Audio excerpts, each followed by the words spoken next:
Hello everyone, batching into today's video. We're doing the ENSO update for March 2020 for today's video. So this is going to be looking at the equatorial Pacific Ocean in terms of El Nino, La Nina, and all of that kind of thing. So we've done two ENSO updates for 2020 so far this year. This is your third ENSO update for March 2020, and I'll get on that for you very shortly.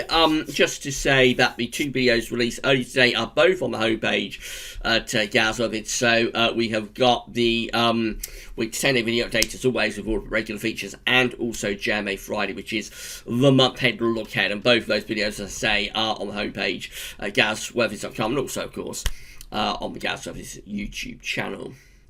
Right, so we're going to begin by bringing up to date with what has happened in the ENSO region. This is the cold and warm episodes by season chart from CPC, NCEP, and also NOAA too. So this is depicting El Nino and La Nina and ENSO neutral phases on tri-monthly periods on a yearly basis. So, for example, we have got 1974 and 1975, which are La Nina years, and we've got 1973, which is an El Nino year, back to 1972. So you see these orange, red numbers, I should say, just here.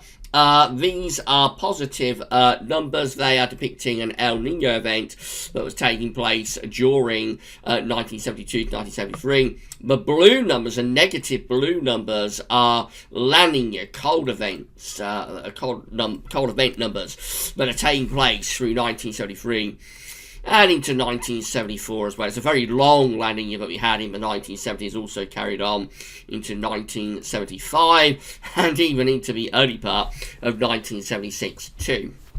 So red is El Nino, blue is La Nina, black is ENSO neutrals. That's when we're neither in an El Nino or a La Nina state. You can be on the cold or the warm side of ENSO neutral, but you won't be within those criteria for an El Nino or a La Nina. So to have a La Nina, you have to be half a degree or more below average. To have an El Nino, you have to be half a degree or more above average. So the all-important number is always 0.5 bit above or below. Half a degree above for El Nino, half a degree below for La Nina. And you have to run those anomalies half a degree or more over 5 tri-monthly periods. So there are actually quite strict criteria to getting either an El Nino or a La Nina designated. So coming down to the most recent period that we've got, of course, 2019 to 2020. So we begin 2019, of course, with an El Nino, a very weak El Nino, but we was just about in El Nino conditions through the first half of 2019. Notice how the last number here for the tri-monthly period of May, June, July is this 0.5 number. That's the last red number we have. The next tri-monthly period goes to black. It goes to 0.3. We go underneath that minimum requirement for an El Nino. So that brings the El Nino to an end in June, July, August tri-monthly period. And then we stick in those black numbers then through the second half of 2019. Although you'll notice that for October, November, December, we go to half a degree above average. We do it again for November, December, January, half a degree above average. And we've done it again a third tri-monthly period in a row, December, January, February, at half a degree above average. So we've had 3 tri-monthly periods now in succession that have reached that half a degree requirement to have an El Nino designated if, big if, but if this number placed in the box is going to be put here was 0.5 or more, and this one also for February, March, April was 0.5, then that would actually send the numbers red, and we would have the very, very weakest of El Nino events designated. I think we're still going to struggle to do that over the next 2 tri-monthly periods, but certainly having 3 in a row is making me wonder whether maybe this winter that's just gone, 2019-2020, will actually end up as just an incredibly weak El Nino winter. Again, the tri-monthly periods are only coming out half a degree above average, just into the barest minimum sort of level for an El Nino. Of course, it only takes one of these tri-monthly periods to be adjusted downwards, and this one is provisional as well, by the way. So if that was to be adjusted downwards, say to 0.4 degrees above average, then that would, of course, scupper any chance of an El Nino being designated. So we'll know more really when we get next month's tri-monthly period in for January, February, March. If that one comes out also at 0.5 above average, then it would only take one more, February, March, April, to get us to El Nino threshold. So it'll be interesting to see what happens there. So this is how the sea surface temperature anomalies in the ENSO region were looking when we did last month's ENSO update. This is from 27th of February. This is the ENSO region just here, of course. Sea surface temperature anomalies across the equatorial Pacific Ocean, from Peru just there to Indonesia over here. And of course, El Nino and La Nina are essentially the cyclical warming and cooling of the Pacific Ocean. Almost speaking, it's like the Earth's thermostat. So when we're in an El Nino, the thermostat gets turned up. When we're in a La Nina, the thermostat gets turned down. And when we're in an ENSO neutral, we're kind of at a very sort of ambient temperature, I suppose. So I think, despite what we saw there those tri-monthly periods, we are going to come out as an ENSO neutral winter through this as an ENSO neutral period through this winter, and we see that last month again we have sea surface temperature anomalies that look very close to ENSO neutral through the equatorial Pacific Ocean. This is how the very latest is looking. With the sea surface temperature anomalies in the equatorial Pacific Ocean. Very little change, really. So we continue to look rather ENSO neutral-esque, if anything. So, again, perhaps on the warmer side of ENSO neutral through the central part of the equatorial Pacific Ocean. Over towards the eastern side, maybe a little bit cooler through there, just slightly below average. I think this cold average area just here near Mexico and down towards Peru, that's rather shallow water. There's probably been some sort of storm or something that's churned up the air, and the sea surface temperature anomalies. Just here, these are slightly deeper waters, I suppose. We've got a little area of cold average sea surface temperature anomalies, but that doesn't look enough really to be suggesting we're going into a cold event at this point. So really, I think we remain at ENSO neutral for the time being, but on the warm side of ENSO neutral. The cold average area of sea surface temperature anomalies to the south of the equatorial Pacific Ocean has shrunk quite a lot. That's how it looked last month, just here.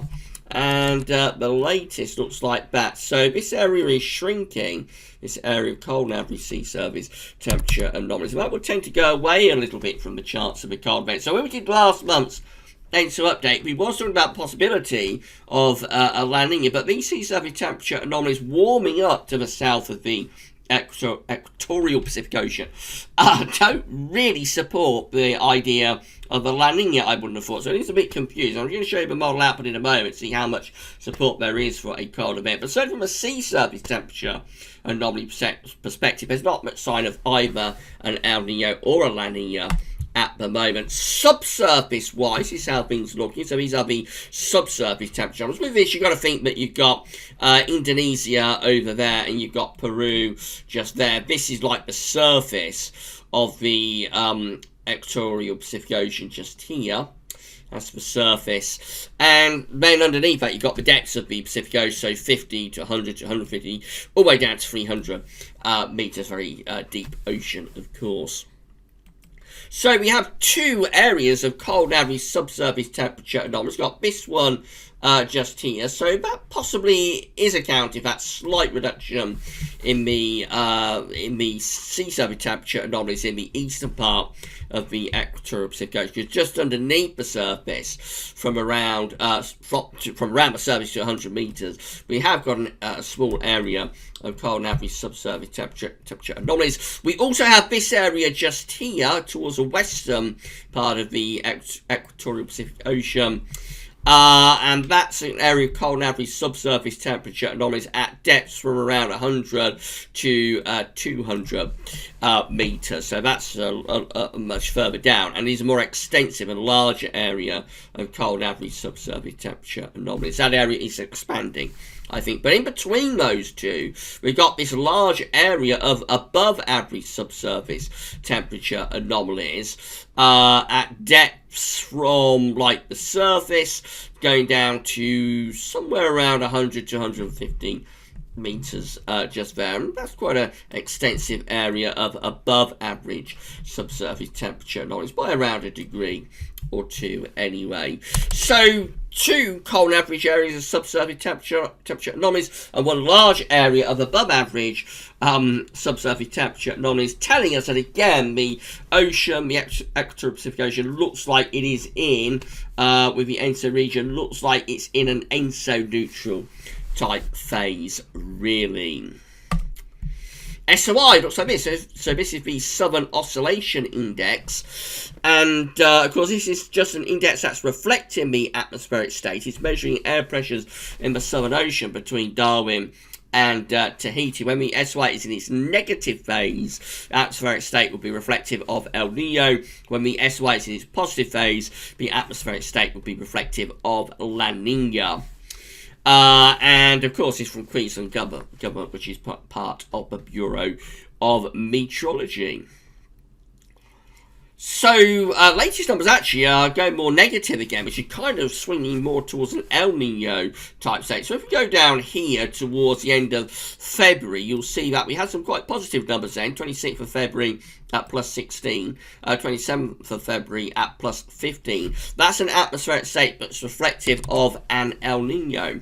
But coming up to the more recent numbers, this is how things are looking. So from around the 17th of March, SOI has been trending downwards again. So 17th of March comes out at minus 14, 18th of March comes out at minus 21, 19th of March comes out at minus 14, 20th of March at minus 8, 21st minus 7, 22nd at minus 6, and then have the 23rd at minus 12, the 24th at minus 6, 25th at minus 5, and the 26th of March, latest number, at minus 10.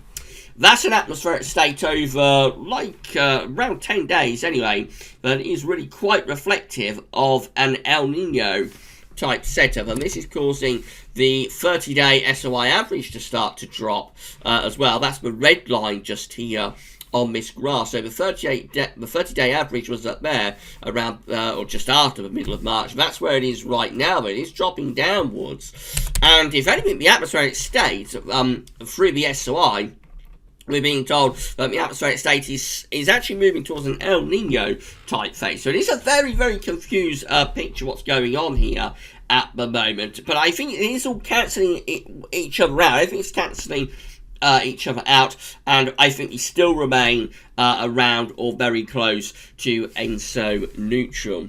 CFSV2 continues to be predicting a La Nina, a cold event for this season or for this year. So we've got the monthly periods on the bottom, dates on the bottom in monthly periods of a chart. Temperature anomalies are on the side. That's where we are right now. So we're sort of borderline ENSO neutral to very weak El Nino type condition. You can see from the black dash line, because we're over half a degree above average, all important above average marker just there. So you can see that with the black dash line, which if you're on top of me, that is trending downwards though. From pretty much now onwards, CFS is forecasting that we start to move into a La Nina through the second half of this spring into early summer. By July, we're down here, we're around a degree above average. That is weak La Nina territory.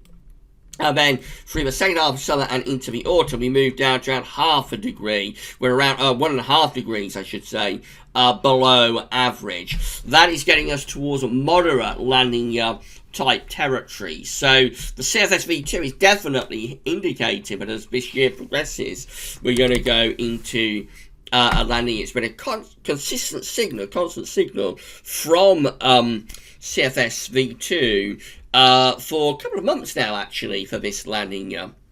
That's the sea surface temperature anomaly forecast from the CFS for April. So pushing the warmer than average area of sea surface temperature anomalies more over towards the western part of the equatorial Pacific Ocean, going to around exoneutral through here. But look what it does as we get to July. That's how it looks in July, and it is going for what is a proper La Nina signal. This is a proper cold event signal that's being forecast here from the CFS V2. That's going towards like a moderate La Nina, a moderate cold event.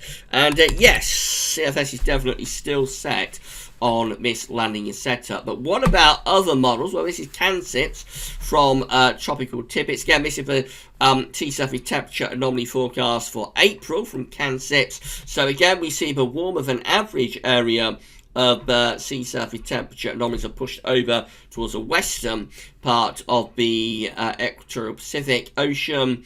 Around here, we're close to ENSO-neutral in April. What does it do as we get further on? Let's have a look. So by the time we get through to July, we have got a weak La Nina signal appearing. Colder than average sea surface temperature anomalies are moving out from the eastern part of the equatorial Pacific Ocean into the central part of the equatorial Pacific Ocean, particularly just here.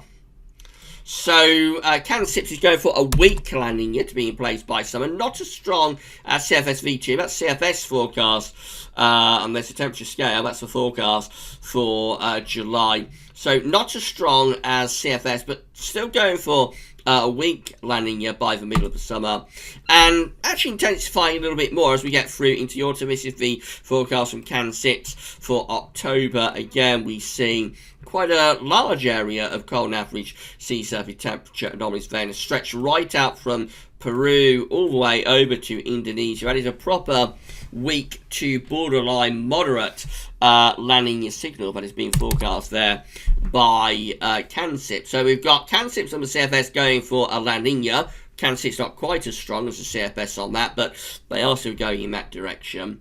However, the ECMWF isn't really singing it. So this is the ECMWF forecast for region 3.4, which is like the central part of the equatorial Pacific Ocean, really. So again, we've got our dates along the bottom of the chart in monthly periods, temperature anomalies along the side. This is the ensemble plume, if you like. So we've got our warmest ensemble members just here. Our coldest ensemble members are down there. And you'll see that, let's deal with the summer. So in the summer, that's our range really from the warmest to the coldest. So this is like our mid-range. So for like June, July, it looks as though the ECMWF overall, from the warmest to the coldest members around this midsummer period, is like anything from borderline weak El Nino, these ones up here, to just about going into a weak La Nina, these ones down here. But most of those ensemble plume members are actually around ENSO-neutral, they're actually around there, which is in ENSO-neutral type conditions. So the ECMWF is seeing ENSO-neutral through to the summer, not really seeing a La Nina. And also, of course, we've got JAMSTEC, which again very much around ENSO-neutral. We've got temperature anomalies on the side of the chart, dates and month periods along the bottom. So that's where we're starting off at right now, somewhere on the border line between ENSO-neutral on the warm side and El Nino. Through the rest of the spring and into the start of the summer, JAMSTEC keeps things around ENSO-neutral to borderline El Nino, and then drops things down properly to ENSO-neutral, and that is true ENSO-neutral, won't reach that zero line, by the way, dropping things down to ENSO-neutral later in the summer and into the autumn. And that's January 2021 just there, of course. Bit of a split with these ensemble members. Some of them are keeping things around borderline El Nino. One or two of them are dropping down into weak La Nina. But overall, the ensemble mean is at around ENSO-neutral. So we've got CFS V2 and CanSIPS going for a La Nina to get going. ECMWF and JAMSTEC keeping things around ENSO-neutral. I can show you last month's ensemble mean plume forecast, though, from the ECM.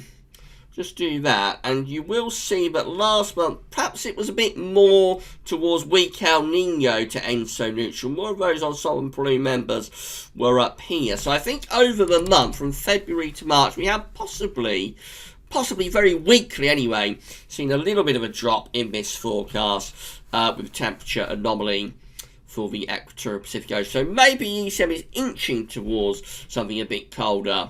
But it isn't going for a cold event at this stage. It definitely isn't going for a La Nina. We have also got the UK Met Office GROSI 5 model. So again, this is how it's forecasting sea surface temperature anomalies for the tri-monthly period of April, May, June. Again, you can see around ENSO neutral for this tri-monthly period over towards the eastern side of the Equatorial Pacific Ocean, warmer over there in the west. Let's go through to the last months 4 to 6, the last period, and then you can see that it is actually going for a weak La Nina to be getting going for this period, June, July, August. A weak La Nina being forecast by the UK Met Office model over in the eastern part of the Equatorial Pacific Ocean. So the UK Met looks like it's going more towards a weak La Nina anyway to be in place by summer. On the temperature anomaly scale, we're down to around 1 to 1.5 degrees below average. So certainly not seeing a particularly strong La Nina, but it is seeing a La Nina signal start getting going as we go into the end of the spring and into the summer. So it's a very confused picture at the moment, as it usually is, actually, when we are at this period. We're at the spring predictability barrier. And it's always very difficult when we're at this period for the model output to be able to forecast where things are going to go when we come out of the spring predictability barrier and go into the summer. So it all remains to be seen. There is certainly the chance, quite a reasonable chance, that we're going to stay around ENSO neutral into the summer, but we have got several models that are also forecasting that we're going to go into a La Nina as well through the summer. All eyes are going to be on the sea surface temperature anomalies in the next month or two to see whether we start getting some colder than average sea and also subsurface temperature anomalies developing. Yeah, we'll know more, I think, when we get through to next month, when we get through to April's, and probably particularly when we get through to May's ENSO update. Right, that's brought you up to date with everything ENSO wise. So that's it for today's videos. Now tomorrow, I've got a bit of a change this weekend actually with videos. So tomorrow we've got weekend broadcast and a week to 10-day video update coming up on Sunday. We haven't got summer analogues this week. What we're actually going to do this week on Sunday, first video at 10 AM, will be the season 1 roundup for the summer of 2020. I'm a little bit behind getting the analogues together, so we're going to push back the summer 2020 season 1 roundup from Saturday to Sunday. So that will be the first video up on Sunday. Still a summer update, but looking at long range models, and also have Gazzo's study roundup for you on Sunday as well.